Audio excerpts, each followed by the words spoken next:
പുതിയ തട്ടിപ്പ്, ഉയർന്ന സുരക്ഷാ മുന്നറിയിപ്പ്. എല്ലാവരും സൂക്ഷിക്കുക. വീട് കൊള്ളയടിക്കാനുള്ള ഏറ്റവും പുതിയ മാർഗവുമായി ഒരു തട്ടിപ്പുകാർ ഹോം അഫയേഴ്സ് ഓഫീസർമാരായി നടിച്ച് വീടാന്തരം കയറുന്നുണ്ട്. അവരുടെ കൈവശം രേഖകളും ആഭ്യന്തര മന്ത്രാലയത്തിന്റെ ലെറ്റർ ഹെഡും ഉണ്ട്. കൂടാതെ വരാനിരിക്കുന്ന സെൻസസിനായി എല്ലാവർക്കും സാധുവായ തിരിച്ചറിയൽ കാർഡ് ഉണ്ടെന്ന് സ്ഥിരീകരിക്കാൻ അവകാശപ്പെടുന്നു.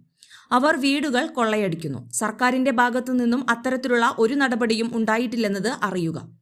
ദയവായി ഇത് നിങ്ങളുടെ അയൽപക്ക ഗ്രൂപ്പുകളിലേക്കും മറ്റും അയയ്ക്കുക. അവർ എല്ലായിടത്തും ഉണ്ട്. നിങ്ങളുടെ കുടുംബാംഗങ്ങളെയും സുഹൃത്തുക്കളെയും വിവരങ്ങൾ അറിയിക്കുക. ആയുഷ്മാൻ ഭാരത് പദ്ധതിക്ക് കീഴിൽ എനിക്ക് നിങ്ങളുടെ ഫോട്ടോയും വിരലടയാളവും എടുക്കണമെന്ന് വീട്ടിൽ വന്ന് ഒരാൾ പറയുന്നു. അവരുടെ കയ്യിൽ ഒരു ലാപ്ടോപ്പും ബയോമെട്രിക് മെഷീനും ഉണ്ട്. അവരുടെ പേരുകളുടെ ലിസ്റ്റുമുണ്ട്.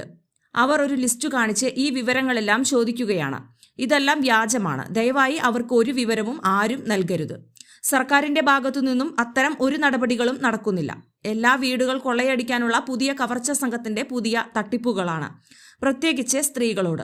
വീട്ടിൽ വരുന്നവർ തിരിച്ചറിയൽ കാർഡ് കാണിച്ചാലും അവരെ വീടിനുള്ളിൽ പ്രവേശിപ്പിക്കരുത്. വീടിന്റെ വാതിൽ ഒരു കാരണവശാലും തുറക്കരുത്. വിവരങ്ങൾ ഒന്നും നൽകരുത്. എല്ലാവരുടെയും അറിവിലേക്കായി ഈ പോസ്റ്റ് അയക്കുന്നു. എല്ലാവരും ജാഗ്രത പാലിക്കുകയും ഗ്രൂപ്പിൽ ഇല്ലാത്തവരോട് വിവരങ്ങൾ പറയുകയും വേണം.